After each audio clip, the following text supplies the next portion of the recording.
আসসালামু আলাইকুম প্রিয় শিক্ষার্থীরা, আশা করি প্রত্যেকে ভালো আছো।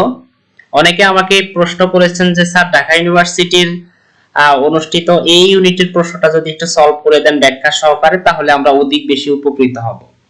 তো তোমাদের সেই রিকোয়েস্ট রাখতে গিয়ে আমি তোমাদেরকে একদম হাতে ধরে ধরে তোমাদের এই ইউনিটের যে প্রশ্নটি 2021-22 শিক্ষাবর্ষে ঢাকা বিশ্ববিদ্যালয় এই ইউনিটে এসেছিল, অর্থাৎ ইংলিশ যে কোয়েশ্চেনটি, সেই কোয়েশ্চেনটি আমি সলভ করে দিব। এই পরীক্ষাটি হয়েছে 1 অক্টোবর 2021 সালে। তো দেখো, আমি তোমাদেরকে প্রশ্নটা একদম হুবহু আমি তুলেছি। দেখো, এখানে লেখা আছে fill in the blank with the most appropriate option. তোমাকে এখান থেকে অ্যাপ্রোপ্রিয়েট যে অপশনটি সেটা চুজ করতে হবে। তো এখানে দেখো একটা শূন্যস্থান আছে, his alert and vigilant presence all predatory animals were said to have been kept within bounds।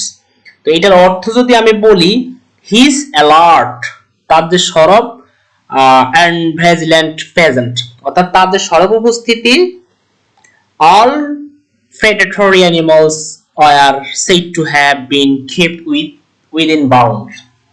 মানে এখানে তার সরব যে উপস্থিতি, সেই উপস্থিতির কারণে যে বন্য প্রাণীগুলো সেগুলো একটা বাউন্ডারির মধ্যে থেকে যেত, এরকম একটা অর্থ দিয়েছিল। তো এটা যদি আমি বলি, তোমাদের যে পাঠ্য বই ইংলিশ ফার্স্ট পেপারে গাজিফিন নামক যে একটা প্যাসেজ, সেই প্যাসেজ থেকে হুবহু এই লাইনটি তুলে দেওয়া হয়েছে। তো প্রিয় শিক্ষার্থীরা একটু দেখো, সেই প্যাসেজের এই লাইনটি এখানে কোড করা হয়েছে। তো এখন আমরা এখান থেকে কোন অপশনটা ক্রিয়েট করব? এখানে হ্যান্স হবে না, কারণ হ্যান্স হলে উক্ত সেন্টেন্সে কোনো কমা বসে না। এখানে হাউএভার হবে না, সেম কমা বসবে না, ইন অ্যাডিশন টু থাকলেও কমা বসবে না, কারণ আমরা জানি এটা একটা সিম্পল সেন্টেন্স। দেখো, বিকজ অফ মানে his alert and vigilant presence, মানে তার যে সরব উপস্থিতির কারণে, কারণ মানে কি বিকজ অফ, কারণে, তাহলে এখানে সঠিক উত্তর হবে কি বিকজ অফ। তারপরে দেখো, আমরা পরের অপশনটা একটু দেখি, তোমাদেরকে দেখাই, complete the following sentence using the most suitable option given value. তো তুমি কমপ্লিট করো এখান থেকে সুইটেবল যে ওয়ার্ডটা, সেই ওয়ার্ডটাকে। তো এখানে দেখো লেখা আছে, ইফ যদি হ্যাড এ কার, যদি মানে একটা কার থাকতো, যদি আমার একটা কার থাকতো এরকম ল্যাংড্রায়। তো এখন দেখো এখানে আমরা কোন অপশনটা নিব, তার আগে আমরা একটু দেখি এটা কি কন্ডিশন, যেহেতু লেখা আছে কন্ডিশনাল সেন্টেন্সের মধ্যে। তো এখানে আমি আসলে একটা সাবজেক্ট সম্ভবত আমি করে রেখেছিলাম, আমি এখানে একটু লিখে দেই। হ্যাঁ, ইফ আই হ্যাড এ কার। তো এবার তুমি একটু খেয়াল করো তো, ইফ তারপরে সাবজেক্ট প্লাস হ্যাড, এটাকে অনেকে বলবে স্যার এটা ফার্স্ট পারফেক্ট। এটা বলার কোনো সুযোগ নাই, কারণ ফার্স্ট পারফেক্ট হতে গেলে সাবজেক্ট প্লাস হ্যাড প্লাস ভার্বের V3 হওয়ার কথা। তো এটা আমরা যেহেতু পাই নাই, তাহলে আমরা বলতে পারি এটা একটা first tense, first indefinite tense. যদি ফার্স্ট ইনডিফিনিট টেন্স হয়, তাহলে আমরা জানি কন্ডিশনাল সেন্টেন্সে যদি প্রথম অংশে ফার্স্ট ইনডিফিনিট টেন্স হয়, পরেরটা হবে ফার্স্ট পারফেক্ট। এটা আমরা সবসময় জেনে এসে পরেরটা হবে আমাদের subject plus would, could, might plus ভার্বের বেস ফর্ম। আমি যদি তোমাদেরকে একটু লেখাই দেই, পরেরটা হবে, যদি এই পাঁচটা সাবজেক্ট প্লাস, সাবজেক্ট প্লাস আমরা যদি দেখি কি পাই, ফার্স্ট ইনডিফিনিট পাই, অর্থাৎ ফার্স্ট ফর্ম পাই, তাহলে আমরা পরেরটাকে কি করব, আমরা অর্থাৎ আমি এখানে মানে সাবজেক্ট, আচ্ছা আমরা এখানে ইফ যুক্ত সেন্টেন্স, ইফ যুক্ত সেন্টেন্সটা আমি লিখে দেই, ইফ। দেখো, ইফ যুক্ত সেন্টেন্সটাই, তারপরে আমরা সাবজেক্ট, তারপরে আমরা মানে এটা ফার্স্ট ফর্ম ফেলে আমরা পরেরটাতে কি লিখবো, সাবজেক্ট প্লাস কি লিখবো, সাবজেক্ট প্লাস উড, কুড, আমরা তারপরে কি লিখবো, মাইট লিখতে পারি, এটা আমাদের ইচ্ছা। তারপর আমরা কি লিখবো, প্লাস ভার্বের বেস ফর্ম। আমরা এইভাবে লিখবো সবসময়, ক্লিয়ার?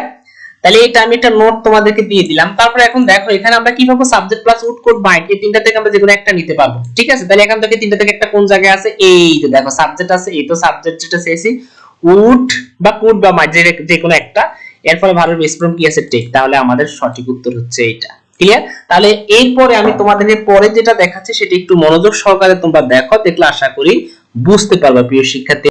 তারপরে শিক্ষার্থীরা এটা একটু তোমরা মনোযোগ দিয়ে দেখো, complete the sentence with the most appropriate option value. তো এখানে আমি একটু তোমাদেরকে দেখাচ্ছি, দেখো, দ্য অর্গানাইজেশন, সংস্থাটি, হেল্পস সাহায্য করে, ইল্ডারলি তো এল্ডারলি মানে হচ্ছে বয়স্ক যারা আর কি, বয়স্কদেরকে। তো এখানে তোমরা কোনটা বসাবা? তো অনেকেই এখানের মধ্যে এন এন বসাবে, কারণ এখানে ই অর্থাৎ ভাওয়েল রয়েছে, এখানে এন বসিয়ে দেবে। কিন্তু তোমাকে একটু খেয়াল করতে হবে, এখানে বয়স্ক মানে কতজন ব্যক্তিকে বোঝাচ্ছে? কি একজনকে বোঝাচ্ছে? তাইলে আমরা বলবো অ্যান এল্ডারলি। একজনকে? আসলে একজনকে না। একটা অর্গানাইজেশন, একটা সংস্থা অনেক মানুষকে, অনেকরেই কি করতে পারে? সাহায্য সহযোগিতা করতে পারে। তাহলে এখানের মধ্যে আমরা বলতে পারি এল্ডার কিন্তু বেসিক্যালি সে একটা অ্যাডভার্ব, সরি অ্যাডজেক্টিভ, এটার সাথে আমরা আবার অ্যালয় যুক্ত করলে সেটা অ্যাডজেক্টিভই থাকবে। অর্থাৎ এল্ডারও একটা অ্যাডজেক্টিভ, অ্যালয় যুক্ত করার ফলে এটা একটা অ্যাডজেক্টিভ। তো অনেকের ধারণা এখানে এটা হবে অ্যাডভার্ব, কিন্তু এটা অ্যাডভার্ব হওয়ার কোনো সুযোগ নেই। আমরা জানি নাউনের সাথে যদি অ্যালয় যুক্ত হয় তখন সেটা হয়ে যায় কি? অ্যাডজেক্টিভ। কিন্তু এখানে তোমাকে একটু ভালো করে দেখতে হবে, লক্ষ্য করতে হবে এখানে কি বসাবা তুমি। অনেকে নো আর্টিকেল বসাচ্ছে, এখানে নো আর্টিকেল না, আমরা বলতে পারি এটা এখানে দা এল্ডারলি হবে। কেন এখানে দাটা হলো? দাটা কেন আমরা বলবো? কারণ এখানের মধ্যে একটা, এটা কমন নাউন হয়ে গেছে। অর্থাৎ এখানের মধ্যে আমরা নির্দিষ্ট করে বুঝাচ্ছি বয়স্কদেরকেই কি সাহায্য করলো এই সংস্থাটি, অর্থাৎ অর্গানাইজেশনটি। তাইলে এখানে আমাদের সঠিক উত্তর হবে কি দা। এর পরেরটা একটু তোমাকে খেয়াল করতে হবে, এটা দি হবে কারণ এখানে ভায়াল রয়েছে, এটাকে আমরা দি উচ্চারণ করব, ঠিক আছে? এর পরেরটা দেখো, do you get well on your sister. তাহলে এখানে তুমি কোনটা করবা? দেখো, do you get well your sister. তা আমরা সব সময় জানি গেটের সাথে অন হয়, get on get on get on, আমরা সব সময় এটা জানি। গেট বাই হয় না, গেট ইনটু হয় না, গেট ইন হয় না। তার মানে আমরা জানি যেহেতু অন এখানের মধ্যে বসে গেছে, তাইলে আমরা বুঝছি পরেরটা ঠিক থাকবে। তাহলে কি হলো? Get on, get on. এরপর well with your sister, well with your sister. তার মানে হচ্ছে তুমি কি তোমার বোনের সাথে কি নিজেকে মানে মানাইতে পারবা বা মানিয়ে নিতে চেষ্টা করছো? এই জন্য একটা প্রশ্ন করছে এখানের মধ্যে, do you get on, do you get on well with your sister. তাহলে আমরা এখানের মধ্যে কি লিখলাম? Get on. এর পরের তোমরা একটু অ্যানসারটি দেখো, do not make, do not make, দেখো do not make so much noise, মানে তুমি একদম প্রচুর পরিমাণে নয়েজ করিও না। এখানে শিবলি, শিবলি মানে শিবলিকে বললো তুমি প্রচুর, মানে যেই কাউকে বলা হয়, একটা ইম্পারেটিভ সেন্টেন্সের মধ্যে বলা আছে যে আমরা ডু দিয়ে শুরু হয়েছে, ডু নট আমরা জানি এটা ভার্বের বেস ফর্ম দিয়ে শুরু হতে পারে, এটা নট, ডোন্ট, নেইবার, অলওয়েজ এই জাতীয় শব্দগুলো দিয়ে এটা শুরু হতে পারে। তাহলে এখানে কি লেখা আছে? ডু নট অথবা don't make so much noise. এখানে তুমি কি করিও না? নয়েজ করিও না, ডিস্টার্ব করিও না। শিবলি, শিবলি কি করতেছে? Shibli to study for his admission test, সে তার অ্যাডমিশন টেস্টের জন্য পড়াশোনা করতেছে। এখন তুমি একটু খেয়াল করো, দেখো যদি কোনো ইম্পারেটিভ সেন্টেন্স থাকে কোনো সেন্টেন্সের মধ্যে, দেখো তারপরে সেন্টেন্সটি অলওয়েজ প্রেজেন্ট কন্টিনিউয়াস টেন্স। আমি আবার একটু তোমাকে বলি, যদি কখনো ইম্পারেটিভ সেন্টেন্স থাকে কোনো সেন্টেন্সের মধ্যে, তাহলে পরবর্তী যে সেন্টেন্সটি হবে সেই সেন্টেন্সটি অবশ্যই কি হবে? Present indefinite, present continuous tense হবে। তো অনেকের ধারণা স্যার শিবলি হলো থার্ড পারসন, তাহলে স্যার ট্রাইস হবে। তো ট্রাই তো হবেই না, কারণ থার্ড পারসনের পরে কখনো বেস ফর্ম হয় না, তাহলে স্যার ট্রাইস হবে। এইটা অনেকে দিয়ে দিছে অলরেডি। কিন্তু আবার অনেকে বলবে স্যার এই ট্রাইটা অনেকে দিবে না, কারণ স্যার এর সমস্ত সেন্টেন্সটি হলো তোমার প্রেজেন্টে রয়েছে, তাহলে অনেকে এটা দিবে না। কিন্তু মেইন কথাটা হচ্ছে ইম্পারেটিভ সেন্টেন্সের খাতিরে তোমাকে এই জায়গাটা স্ট্রাইং করতে হবে, এটা মাথায় ভালো মতো ঢুকে রাখতে হবে। কেন? কারণ আমরা বলছি ইম্পারেটিভ সেন্টেন্সের পরের অংশটা কি হয়, অর্থাৎ পরের যে সেন্টেন্সটা সেই সেন্টেন্সটা কি হবে? প্রেজেন্ট কন্টিনিউয়াস হবে। তাইলে আমরা লিখলাম শিবজি হলো সাবজেক্ট আর is trying to study for his admission test. মানে এখানে তোমরা হট্টগোল করিও না, ডিস্টার্ব করিও না, শিবলি তার অ্যাডমিশন টেস্টের জন্য পড়ে না পড়তেছে, পড়তেছে, তাহলে এটা হবে কি? Present continuous. এর পরেরটা তোমরা একটু দেখো, আমি তোমাদেরকে পড়াইছিলাম উড ইউ মাইন্ড এর পরে। তাহলে কমপ্লিটিভ সেন্টেন্সের মধ্যে এটা আমি অনেকবারই তোমাদেরকে দেখিয়েছিলাম, উড ইউ মাইন্ড এর পরে সবসময় ভার্বের সাথে আইএনজি হয়। তো দেখো উড ইউ মাইন্ড ভার্বের সাথে আইএনজি হবে, কিন্তু এটা হবে না কারণ এখানে উড ইউ মাইন্ড এর পর ভার্বের সাথে আইএনজি নাই।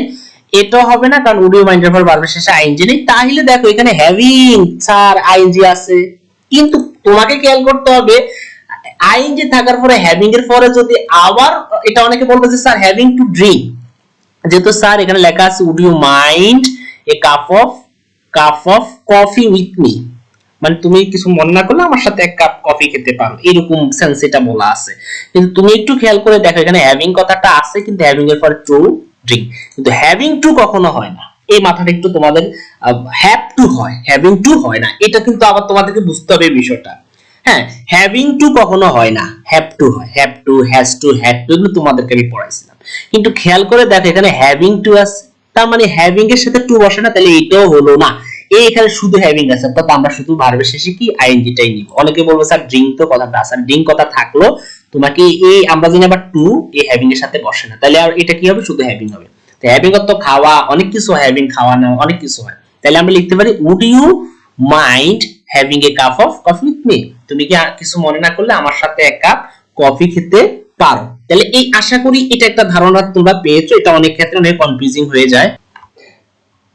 এরপরে আমরা একটু দেখাই তোমাদেরকে, দেখো বাংলাদেশ ইজ, বাংলাদেশ হয় huge island of N water resource. তো আমরা এটা তোমরা তো জানোই বাংলাদেশ আসলে অনেকগুলো তোমার যে আইল্যান্ড দ্বীপ এবং অনেকগুলো তোমার ওয়াটার রিসোর্স যে সম্পদগুলো প্রাকৃতিক সম্পদগুলো দ্বারা আসলে বাংলাদেশটা আশীর্বাদ পুষ্ট এরকম। কিন্তু তুমি একটু খেয়াল করে দেখো এখানে ব্লেজ উইথ হয়, মানে আশীর্বাদ পুষ্ট, কোনো কিছু দ্বারা আশীর্বাদ পুষ্ট হওয়া। ব্লেস বাইও হয় যদি কোনো ব্যক্তিদের দ্বারা আশীর্বাদ পুষ্ট হয়, কিন্তু এখানে দেখো আমরা এগুলো দ্বারা huge island often water resource এগুলো দ্বারা বাংলাদেশটা আসলে আশীর্বাদ পুষ্ট, তাহলে আমরা এখানে ব্লেস উইথ দিব। এরপরটা দেখো by this time next year.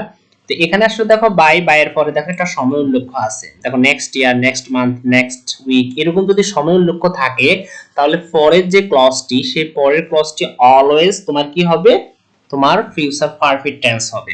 তো এখানে খেয়াল করে দেখো আমি আবার একটু তোমাদেরকে বলি, বাই এর পরে দেখো বাই তারপরে যদি তোমার এরকম সময় উল্লেখ থাকে this month, this time, this year, this week, অথবা দিস নেক্সট নেক্সট মান্থ, হ্যাঁ তারপর হচ্ছে this time, next month, next week এরকম যদি থাকে তাহলে আমাদের পরের যে ক্লজটা সেটা subject plus shall have, will have, shall have, হ্যাঁ তারপরে ভার্বের V3, তারপরে আমাদের যা হওয়ার বসবে। এখন তুমি একটু খেয়াল করো সাবজেক্টের পরে আমরা বলছি শ্যাল হ্যাভ, উইল হ্যাভ বসবে, কিন্তু এখানে দেখো শুধু উইল বসেছে, হ্যাভ নাই, এখানে শুধু হ্যাভ টেকেন বসেছে, অর্থাৎ শ্যাল নাই।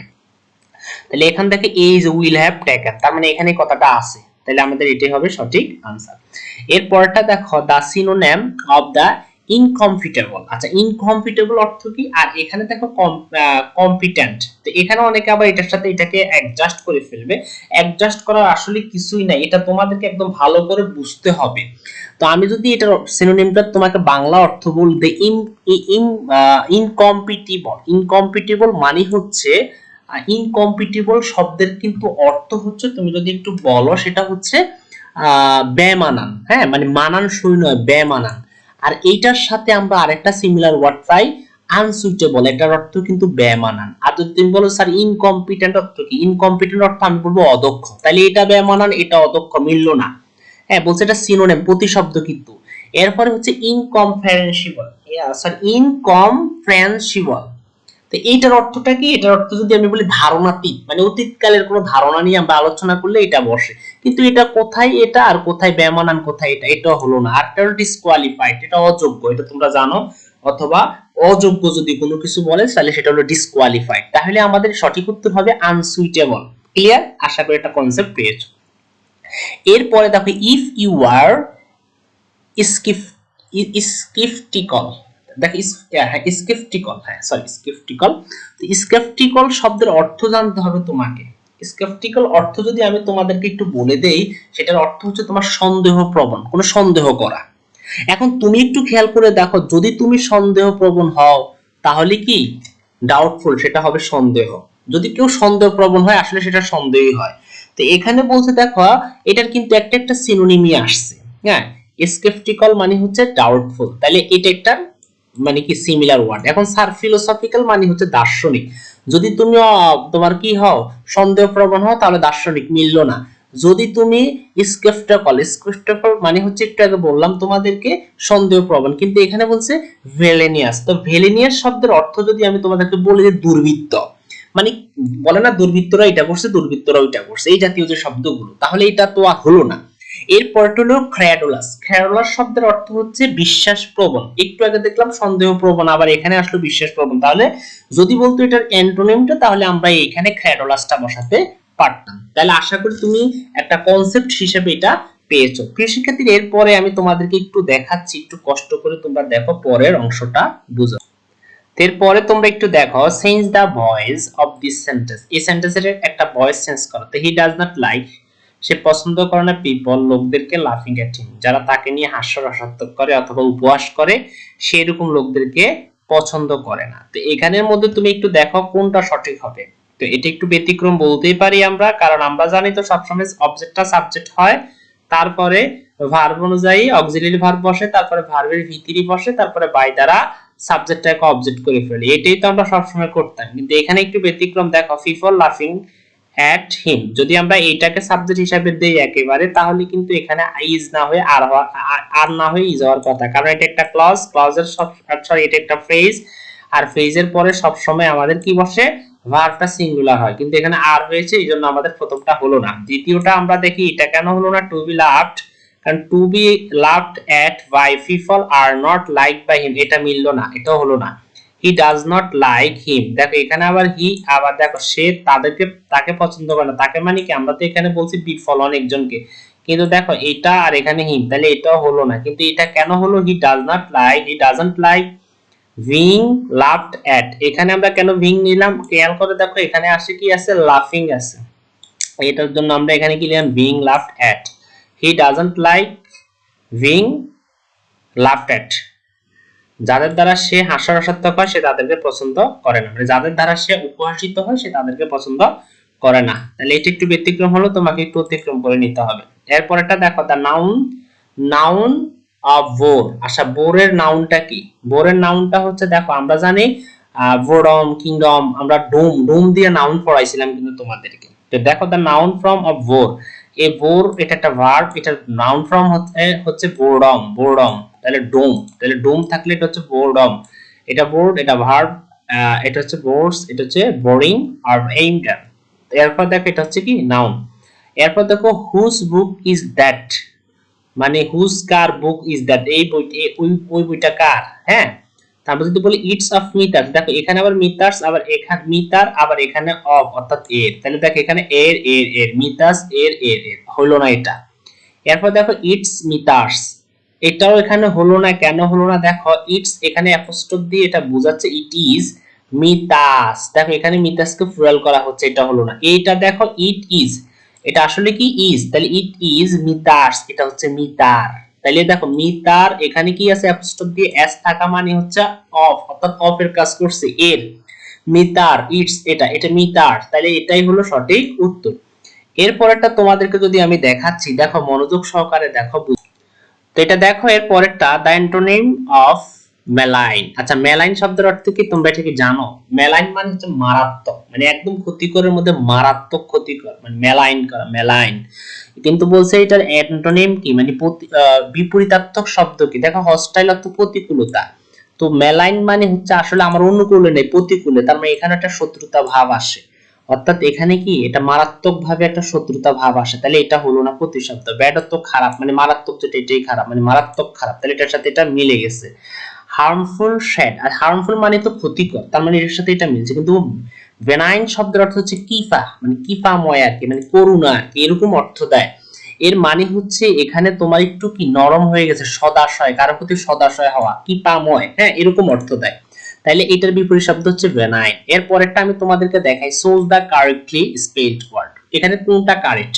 তো এখানে সিনোনিমাস কারেক্ট নয়, এই জন্যই দেখো এই যেগুলো কারেক্ট নয় সেগুলো নিচে দেখো এরকম লাল একটা চিহ্ন পড়ে রয়েছে, খেয়াল করছো কিনা তোমরা জানি না, একটু দেখতে পাচ্ছ কিনা, আমি তোমাদেরকে আরেকটু ক্লিয়ার করে দেখাচ্ছি। দেখো একটু অপেক্ষা করো, তাহলে তোমরা বুঝতে পারবা যে এই দেখো এই স্পেলিং গুলো ভুল স্পেলিং। তাহলে এখানে দেখো এটা সঠিকটা কি, সঠিকটা হচ্ছে এখানে একটা কি হবে, ও হবে, কি হবে দেখো, ও হবে, এইবার এটা সঠিক হয়ে গেছে, খেয়াল করছো কিনা তোমরা, এবার এর নিচ থেকে একটা দাগ হয়ে গেছে, তাহলে এটা ভুল। এর পরেরটাও একটু ভুল আছে, কারণ এখান থেকে শুধু ওটা উঠে যাবে, এইবার দেখো এটা সঠিক হয়ে গেছে। এরপরে দেখো অ্যান্টোনিমাস, এখানেও কি হয়ে যাবে, একটা ও হবে, ঠিক আছে।